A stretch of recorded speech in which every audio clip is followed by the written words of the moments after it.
Today, I'm going to be reading chapter 1 of Messy Social Work, learning from frontline practice with children and families. Chapter 1, Deciding to be a Social Worker. Many social workers enter the profession with experience of some of the issues in life that social workers are there to help with. They may have values or beliefs that fed into their decision to carry out this work, and I'm no exception to this. In this chapter, I will share some of my experiences in order to illuminate some of the reasons why I became a social worker and how that influenced both my approach and practice. Redemptive, helping, and healing. When my dad was 10 years old, police officers and social workers rushed into his home, and he immediately ran under the cubbyhole in absolute terror.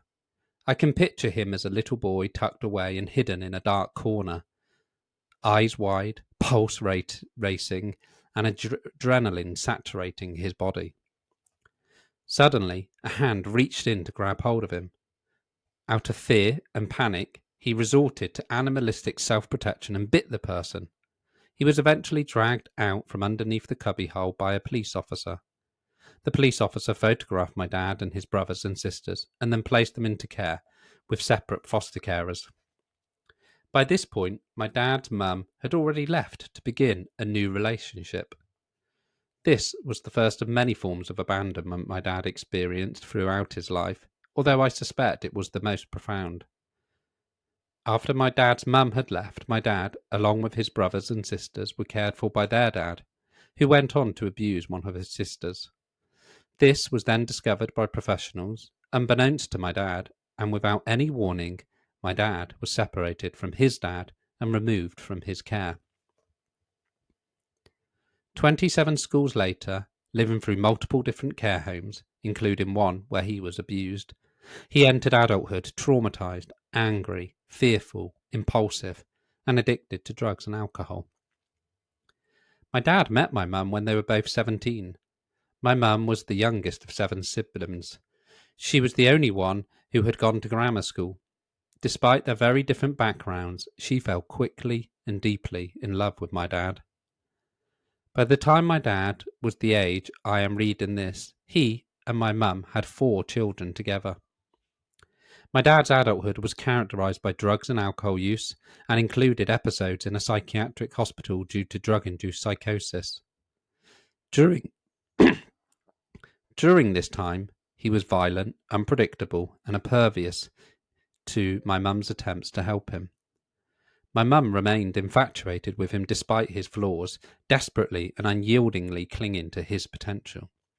She believed that deep down he was fundamentally a good person who would and could change. My mum would also occasionally glimpse my dad's love for her, and the power of this would encourage her to persevere with the relationship. This took its toll, and in the process she needed to block out the emotional and psychological pain caused by his harmful behaviour. Although, to borrow from the title of Dr. Bessel van der Kolk's 2005 book on trauma, her body kept the score. By the time I was born, something had changed. My dad attended a drug and alcohol rehabilitation centre and became sober for the first time in his adult life.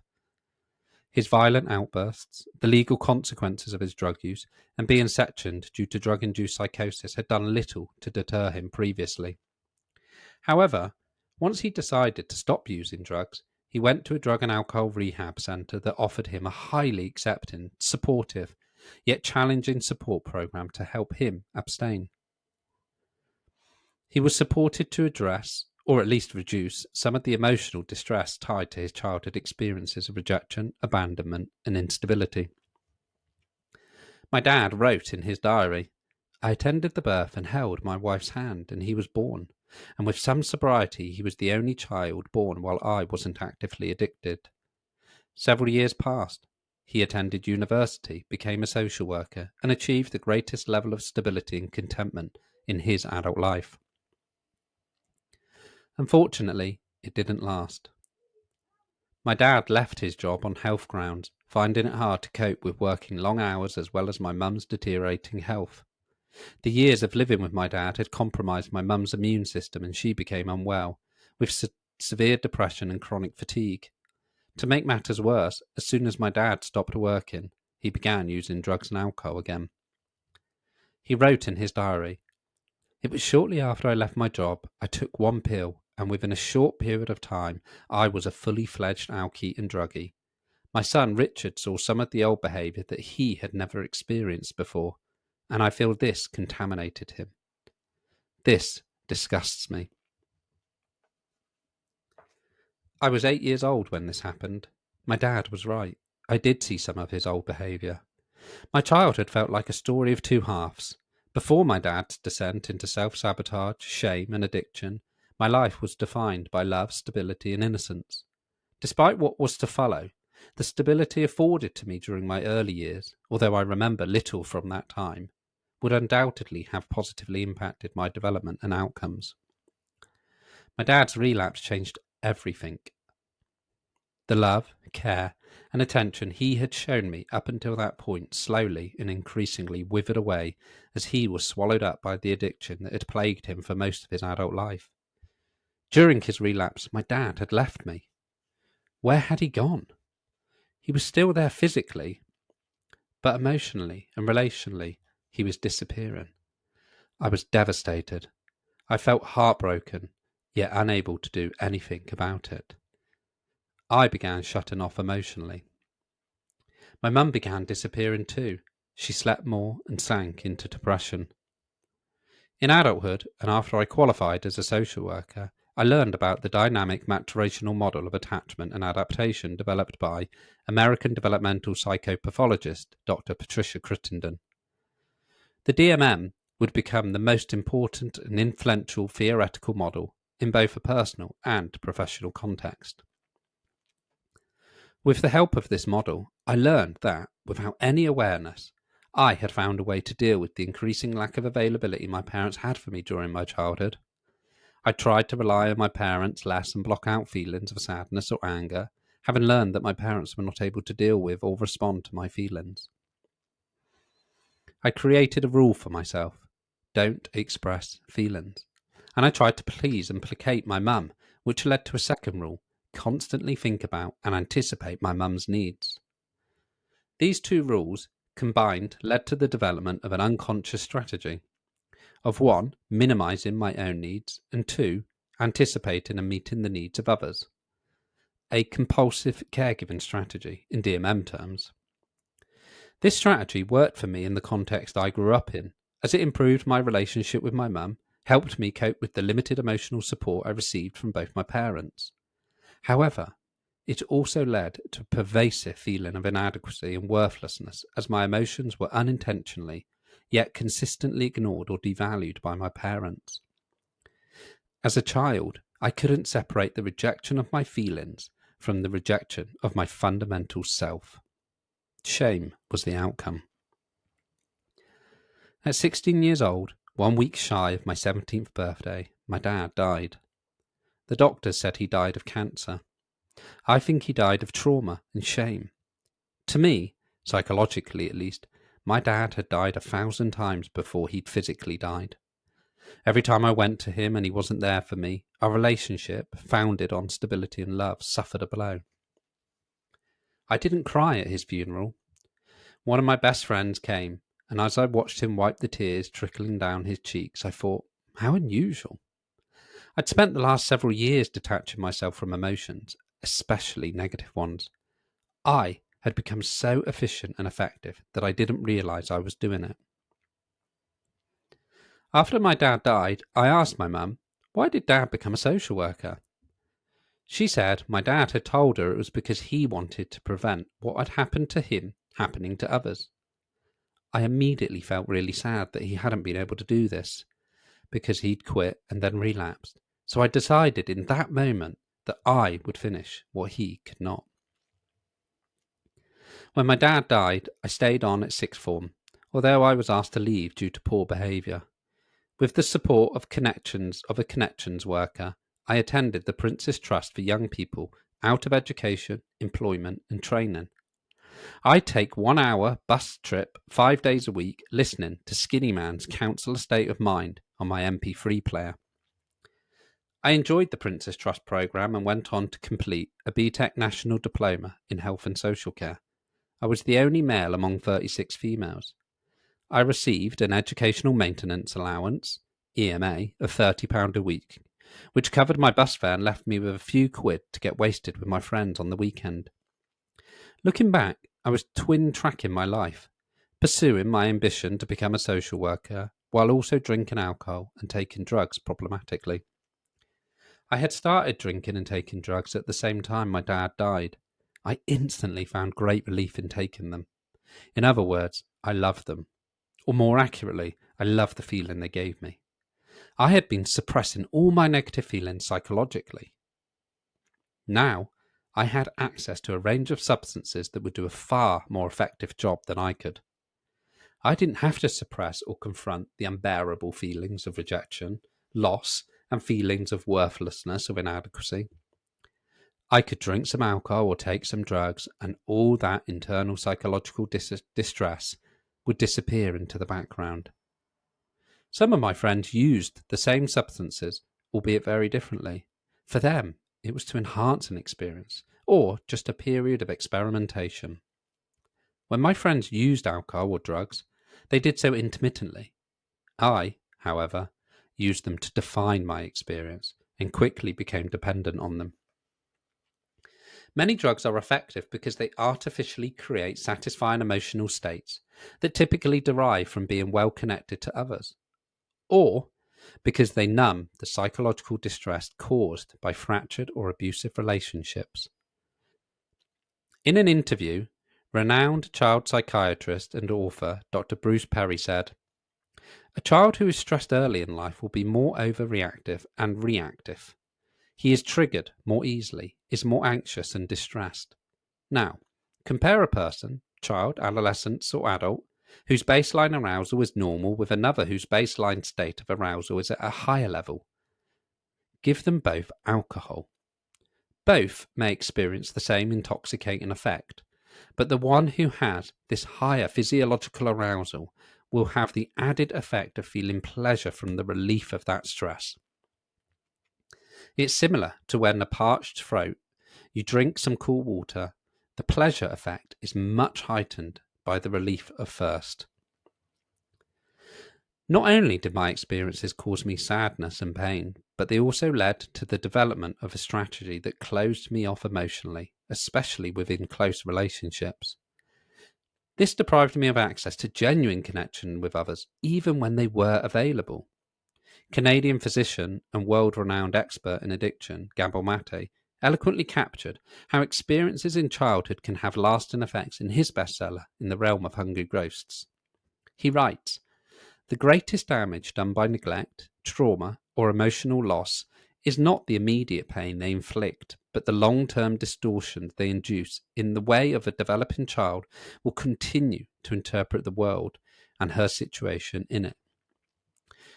To put it in technical terms, then, I had limited access to the biochemical and emotional sustenance available through relationships.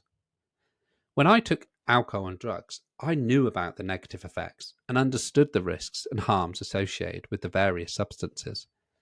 Nevertheless, it was a trade-off I was willing to make. I chose to take drugs, but I chose them in the context of unbearable psychological distress and a lack of relational support that would support the resolution of that distress. I also had a lack of hope for the future. In other words, it was the most effective, albeit short-term, solution available to me.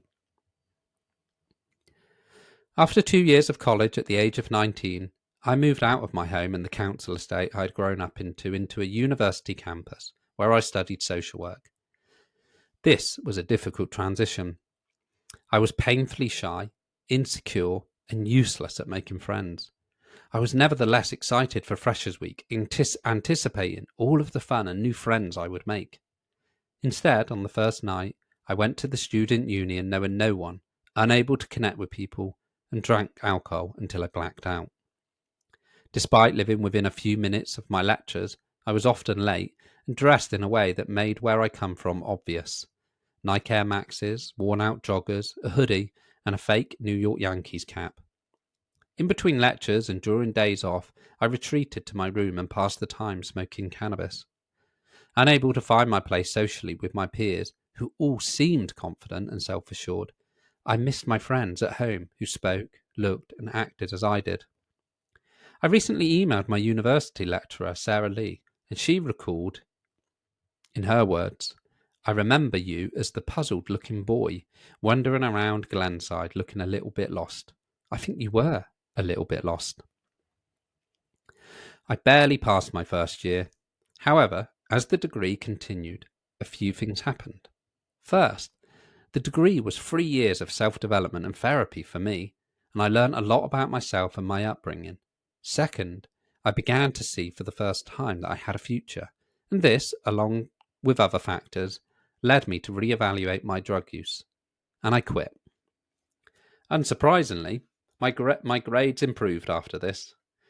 Although I no longer took drugs, some of the deep-rooted and underlying feelings that led me to take them didn't dramatically change, but I was able to redirect my addictive tendencies into a more socially acceptable and less harmful direction. It was channeled in the direction of my role as a child protection social worker. In 2010, at the age of 22, I qualified as a social worker and went to work in a long-term child protection team. My motivation for being a social worker. As a student or a newly qualified social worker, I was often asked why I had become one. I would say that I wanted to work with children and make a positive difference. This is only partly true, however. Another key reason was that I felt compelled to finish what my dad couldn't. Several years after becoming a social worker, I learned what my dad was trying to achieve. It was one of those penny-dropping moments. I attended a social work conference where a psychotherapist explained that many of us in the helping profession often attempt to rescue our childhood selves vicariously by helping others. Suddenly, what my dad had done and what my mum had told me began to make sense and had new meaning. My dad had been attempting to rescue his childhood self. He was trying to heal his childhood trauma. And I realised that I was trying to rescue my dad's childhood self on his behalf. Over time, I have come to believe that it is important to acknowledge the more self-serving reasons we do this work. Otherwise, it runs the risk of interfering with our practice. For example, during supervision with my manager, we were discussing a long-term alcoholic and single father. Let's call him James. James was stealing to fund his addiction and neglecting his children's needs. Despite these obvious risk factors, I was drawn in by James's likability, apparent openness, and ability, when not preoccupied with obtaining alcohol or dealing with the after effects, to interact with his children playfully and with warmth. However, very little had changed for this family, and even though we had worked with them for a long time under child protection and in pre-proceedings, in fact, their situation was worsening. "I really think we should be offering James an opportunity to attend rehab," I said in supervision. My manager asked, "What makes you think that will work? Has he shown any indication of wanting to change?" I hesitated. No, and provided several poorly reasoned explanations as to why I thought this should be pursued nonetheless. "Rich, why do you think you are asking this with this family? You seem to be overlooking the impact on the children, which is unlike you, and you're trying to offer James help when all of the evidence suggests he's not ready." She continued, "I could understand it if there were some indications of change, even small ones, but there are none." After a few minutes in contemplation, I said, quietly, "I just want him to have the help that I would want my dad to have if he was in his position." My experiences growing up with my dad had some benefits in practice. I never mixed up someone's morality or worth with their behaviour, even when that behaviour was harmful for themselves or others around them. In working with James, I didn't judge him for using drugs, and I was empathetic to his inability to resolve his drug use, even though it was ruining his life and making his children unsafe. This helped our relationship even when I needed to have difficult conversations about his children being made subject to a child protection plan. The downside was that it created a blind spot that my manager was able to help me see. Our experiences can help us in many ways, but can also have harmful side effects. Acknowledging and making them conscious and explicit is one way to counteract these effects. My approach to practice. Another feature of my upbringing that influenced my approach to social work was developing a compulsive caregiving strategy. I applied this, a strategy that had helped me in childhood, to social work. In fact, because I sought social work out as a profession because I could use it, I found a profession where I could, in theory, help others. Dr. Patricia Crittenden and Dr. Andrea Landini, authors of Assessing Adult Attachment, write, "By adulthood, compulsive caregivers feel safest and most comfortable when caring for other people, even to the exclusion of their own needs." Furthermore, child protection social work's highly demanding and intense nature was a helpful distraction from myself. I formed an identity as a self-sacrificing, hard-working individual within the care profession. In her book, Our Inner Conflicts, German psychoanalyst Dr. Karen Horney suggests, a person builds up an idealized image of himself because he cannot tolerate himself as he actually is. To add to this, in the same way I had moulded myself to elicit my mum's approval, I desperately sought my manager's approval, believing my worth was tied to my performance rather than anything intrinsic about myself. My desire to help children, coupled with a strategy that involved desperately seeking the approval of my manager, motivated by underlying feelings of worthlessness, were powerful drivers that propelled me to relentlessly improve. One benefit of this strategy was that I could tolerate high levels of stress, in part because I'd suppressed my feelings.